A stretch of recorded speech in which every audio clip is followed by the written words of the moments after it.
Hello and welcome to Rajya Sabha Television. You're watching The Big Picture with me, Frank Rausen Pereira. The United States reimposed a wave of tough unilateral sanctions against Iran today, bringing back into effect harsh penalties that had been lifted under a historic multi-party nuclear agreement that President Donald Trump abandoned in May. The first of two rounds of US sanctions kicked in at 1 minute past midnight Washington time, targeting Iran's access to US banknotes and key industries including cars and carpets. Iranians are already seeing the effects of the sanctions, with Iran's Rial currency losing around half its value since Trump announced the US would withdraw from the 2015 nuclear accord. Trump's contempt for the nuclear deal dates back to his time as presidential candidate, and on May 8th, he made good on a pledge to pull America out of the international agreement. He blasted the agreement yet again yesterday, calling it horrible, one-sided, and failed to achieve the fundamental objective of blocking all paths to an Iranian nuclear bomb. On this edition of The Big Picture, we will analyze what are the implications of the US sanctions on Iran. Joining me on the program today are Rial, West Asia expert; Anil Trigunayat, former ambassador; Major General S.B. Asthana, strategic expert; and Professor A.K. Pasha, Center for West Asian Studies, JNU. Thank you to all my guests for joining me on this edition of The Big Picture. Professor, let me begin the program with you. What do you make of the latest sanctions on Iran?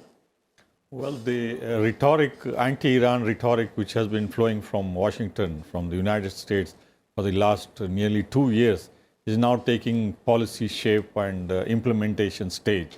And this is in continuation of what we have been hearing for quite some time, that Iran is the source of trouble for much of the problems which America is facing in West Asia, along with its allies Israel, Saudi Arabia, and the United Arab Emirates. So there is a new alliance in the region along with the United States, which is trying to target Iran for its alleged activities undermining American interest and its allies' strategic interest in Iraq, from Syria to Yemen to Bahrain and various other places, including Lebanon and the Arab-Israeli sector. So they want Iran to change its behavior or to withdraw its interference in the Arab sector, as Saudis have been clamoring for. Secondly, Iran has been for quite some time thinking of switching over from dollar to euros and the Chinese and other currencies for its oil trade. And Chinese have been pushing, the Central Bank of China has been pushing for that. So Russia, China, Iran and some other countries are seen as trying to undermine the American dollar, which dominates the oil trade sector. And thirdly, Iran has built up military capability over the last couple of years, despite US sanctions, UN sanctions, EU sanctions, so on and so forth. And it has emerged as a major military threat, not only seen as threat by the United States, but also its allies Israel and Saudi Arabia. So in that way, the political, economic, military, strategic emergence of Iran as a regional power beyond its reach, what they see, is seen to be contained in a systematic manner, and this is seen as a first step. Indeed. Ambassador, what is the immediate impact of the move going to be? Well, the immediate impact is very likely to be further discontentment in the country, because as we know that the Rial has almost lost 80% of its value. And if one goes by certain reports, President Rouhani is trying to keep the flock together. Somehow he said that there will be difficult times, but we will get by it. But at the same time, I think that immediately apart from this, there is a possibility, because if you saw President Rouhani's statement, he also said, I am willing to talk immediately.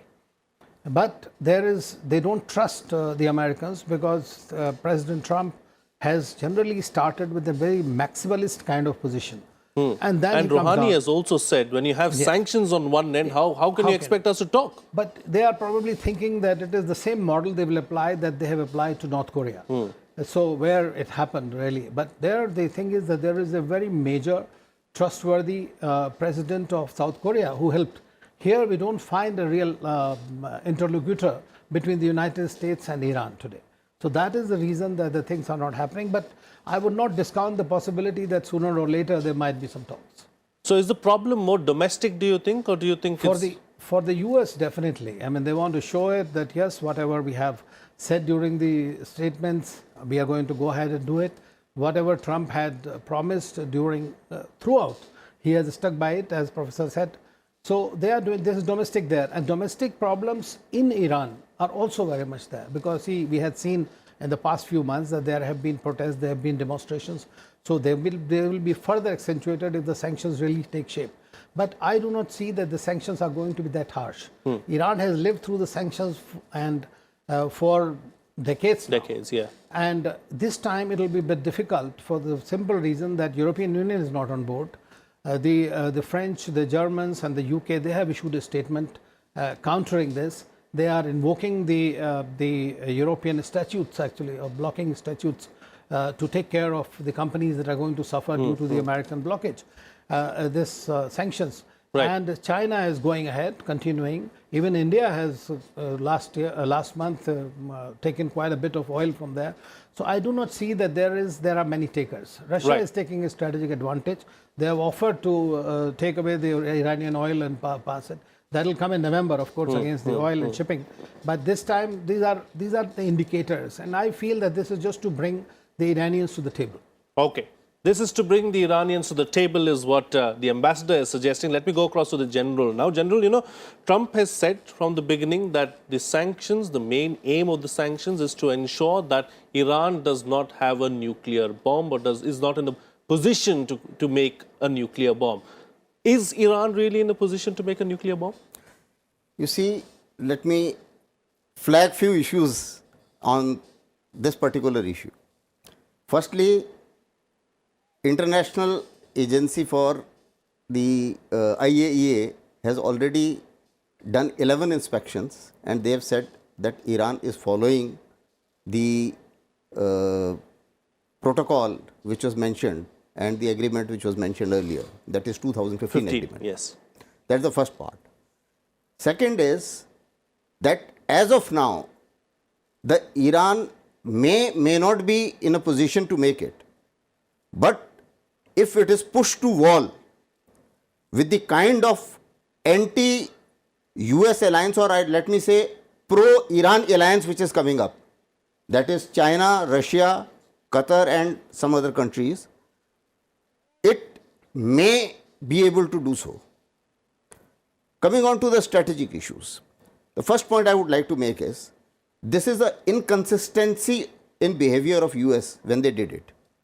1 month back, there were rhetorics and provocative statements. A week back, they were talking of summit, and a day back, you see the sanctions. Coming on to the state situation on the other side, when the previous 2015 deal was signed, that time they had all the allies with them. As of now, no allies with them because they are already on the previous one. They have not walked out of it. Second is that as you go ahead, the earlier allies, if you put them, they are trading with Iran in any case. If you put Katsa in real form, that means all their allies should be under sanction. China should be under sanction because China is also taking. India should be under sanction. Now, if you take out everybody is under sanction, then America being so great strategically will not work. It may finally lead up to America alone. So, it is an unworkable kind of thing. Right. The second issue, one more point I would like to flag is, let's say hypothetically, President Trump is in a position to put pressure on Iran and try to get a unilateral kind of deal. The fact is that there is already a deal in place. There is another deal in which only the US is the agency. This is practically impossible. Right. And that will not work. Okay. Let me bring in Rial Awad now to the picture, who's been listening patiently to all the three panelists as well. Rial Awad, what has prompted President Donald Trump to go ahead with the sanctions? Is it just him keeping up on the poll promise, or is there more to it? Well, I think he is satisfying the evangelist who voted for him in the United States, and he's implementing whatever is his manifesto was. One, and secondly, he is pleasing the Israeli lobby, because there is no direct threat to United States from Iran. At any stage, I don't remember any time of history except after the revolution, where 1979, the Islamic revolution in Iran took over. There was a movement there, and the United States closed its embassy, and afterward they have imposed the sanction on Iran. So I don't see any threat except for what the Israeli dictate to the United States is being following. Because Donald Trump now, he's not only threatening the Iran, he's threatening his partners, he's threatening the rest of the world, and in his tweet he's also saying that whoever do business with Iran, he is not doing business with the United States. It's a clear indication that the U.S. administration under Donald Trump is the most dangerous, because the previous administration would use the dialogue and diplomacy as a measure of or a backdoor diplomacy to open dialogue with Iran, and they reached to a deal with the 5+1, which was a very hard worked on that deal, you remember, and they were able to reach it. Now this president, he's saying no, and I have to impose more sanctions, because it's not the nuclear issue, in fact, thereafter. It is the behavior of the Iran in the region, of its policy toward the American hegemony and the Israelis' hegemony there. That's what they are trying to implement. I don't see any reason for the United States to talk about the nuclear deal when everybody, even the IEA, as your panelists have been saying, they have already in agreement that there was not a single violation from the Iranian side. So it's a clear indication that this president is more dangerous than any other previous president. All right, let me take the discussion forward. Now, Professor, first phase of sanctions in effect now. What do the first phase of sanctions really mean? What's being targeted in the first phase? And how is it going to impact Iran? Well, the immediate impact is in the field of science and technology. I mean, they were seeking Airbus and Boeing jets for their aging fleet. Quite a few air accidents have taken place because they were unable to get spare parts. And then for the oil sector also, many high-tech items were needed, including for LNG export. That would be a casualty. And of course, for the larger reconstruction and development, they were expecting from the United States quite a lot, which is not available elsewhere in China and Russia or even in Europe.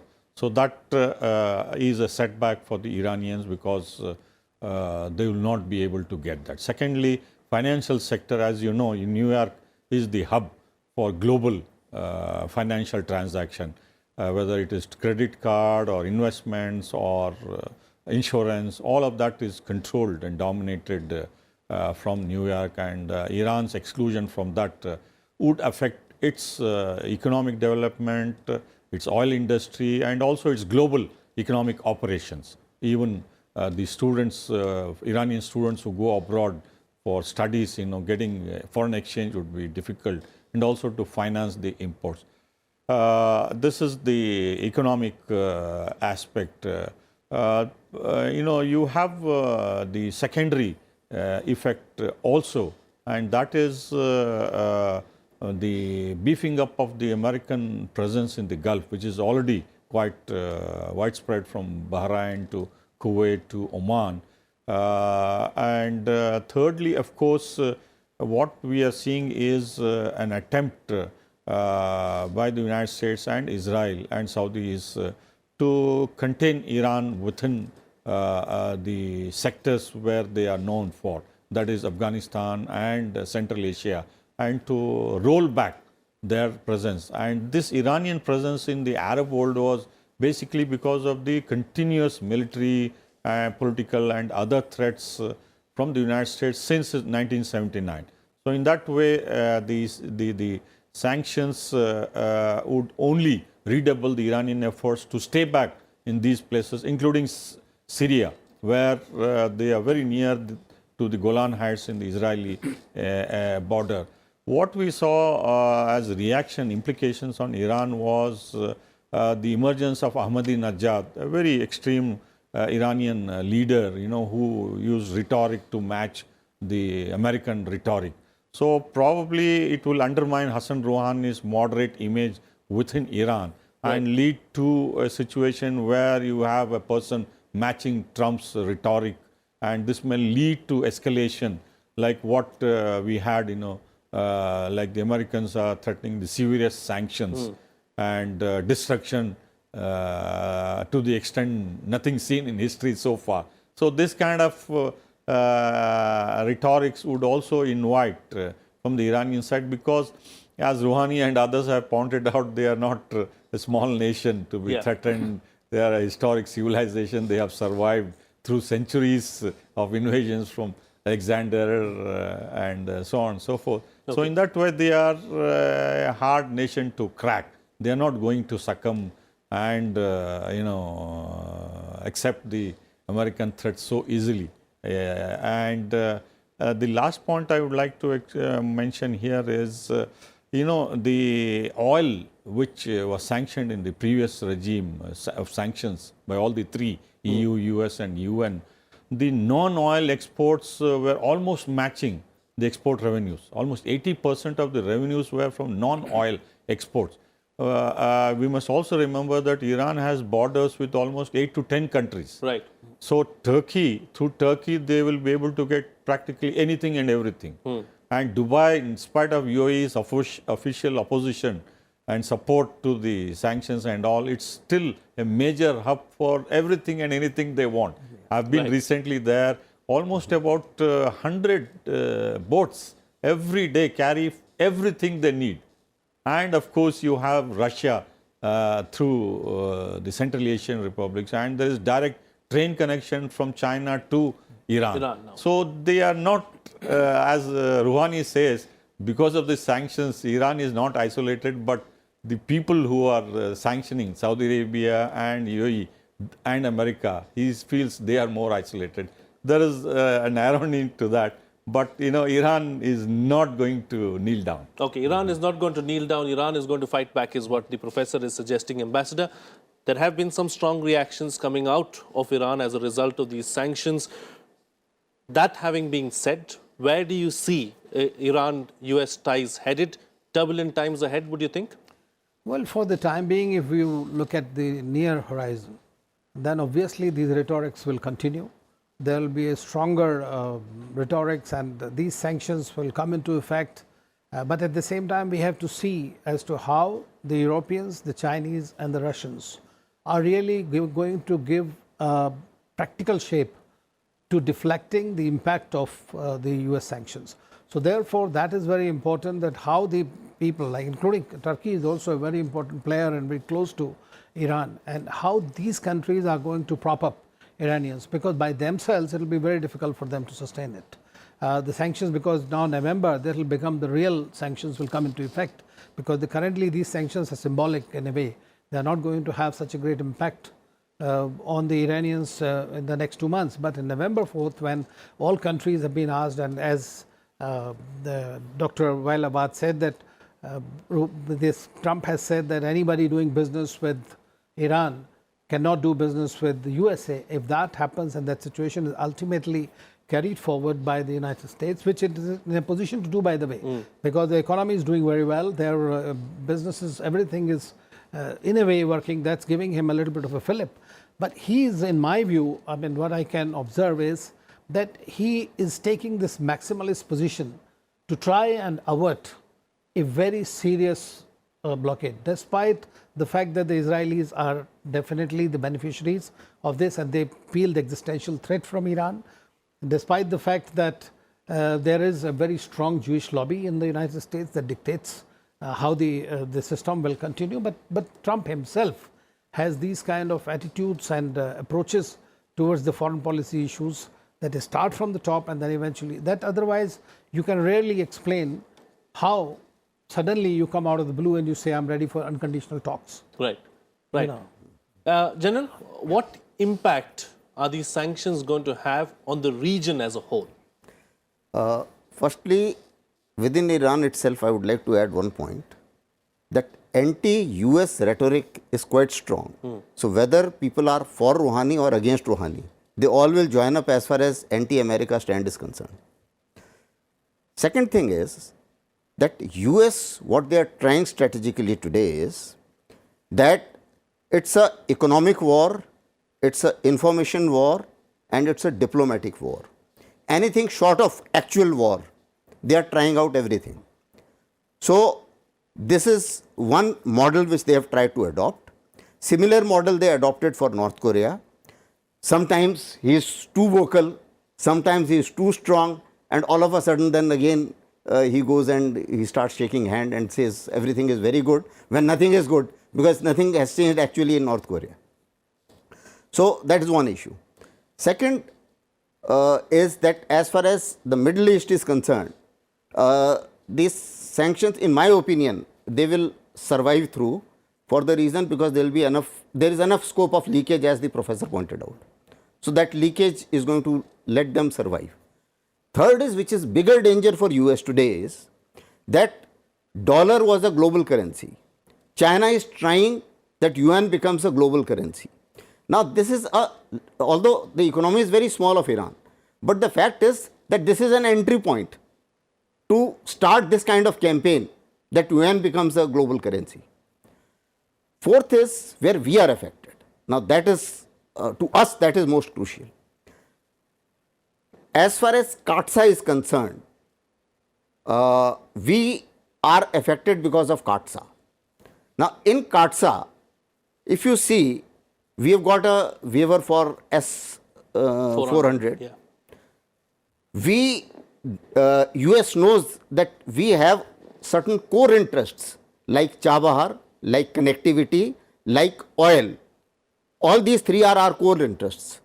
Now, how far US will be able to take our core interest in mind, that is a point to be seen.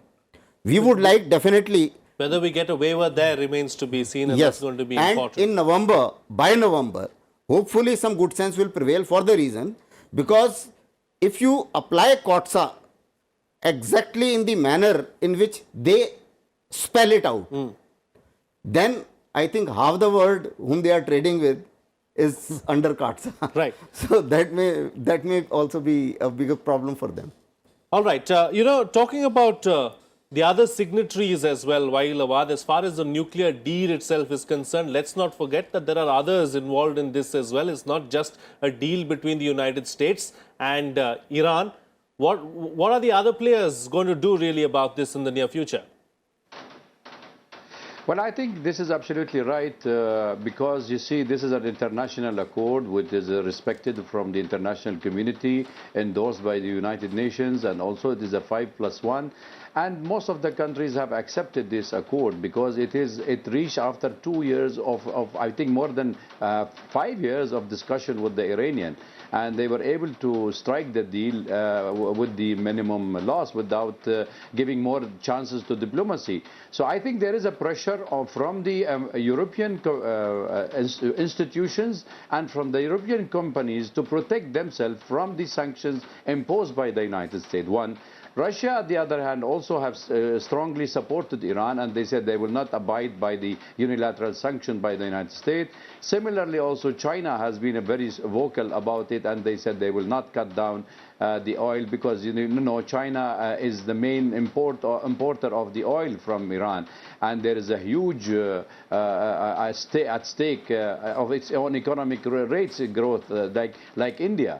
So there is a pressure on the United States, and I think this is merely a pressure which has to be more practical and more civilized, in a manner that these American ambassadors or American envoys to these countries should be called, should be strongly recommended that the United States should not impose the sanction. But there is still just a kind of rhetoric we are hearing. What I feel is the United States has given Rouhani the internal affairs in a platter of gold. Rouhani was in trouble for some time before May decision by President Trump. And in fact, when the United States imposed this sanction, now most of the people are rallying behind Rouhani, and the Iranian have used to the sanction throughout, but nevertheless, they have been biting the effect and the impact on their economy. But I think with the Iranian for the last last 2 years, they have diversified their resources away from the oil and the gas, and they are able to import many things and export.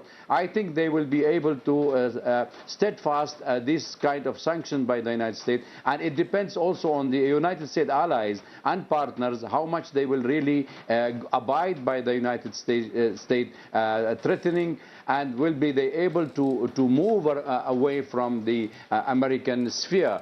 But if the Americans declare war on Iran, it's a trade war, it's an all-out war that the Iranian told the American and the rest of the world that Hormuz passage, if it is not only for the Iranian, it is either for everybody or nobody. So if we see this kind of rhetoric coming from both the countries, I don't see any military threat that could be seen in the near future if the United States wanted to go for a new adventure as they have done in Iraq. Okay, new adventure, whether that will happen or not remains to be seen, but closing comments now from all my guests. I've got only 3 minutes left on the program, so I'm going to ask you to be brief. Implications for India, Professor? Yeah, it has implications, from two angles. One is our Chabahar important link is not only for Indo-Iranian trade and economic cooperation, but also for Afghanistan, where Trump has been urging India to take much more activist role. We cannot do because of the hindrance from Pakistan and the land border problem. So Chabahar remains a major thing. If America is really serious for India's role in Afghanistan, they have to have our concerns on Chabahar. Number two, Iran has become the second largest oil supplier to India. Right. And at least about 6 refineries in India are dependent on Iranian light sweet crude. It will be very difficult to switch over overnight to something by else. November. Yeah. All And right. thirdly, I just want to flag too, the interlocutors which in my perception who are emerging are Oman and Russia. Because behind this rhetoric from both the sides, both seem to be interested in a dialogue. Although the Iranians have said you go back to the 2015 accord, but I think they are willing to consider the additional protocol which they had signed earlier, Right. but negated. Okay.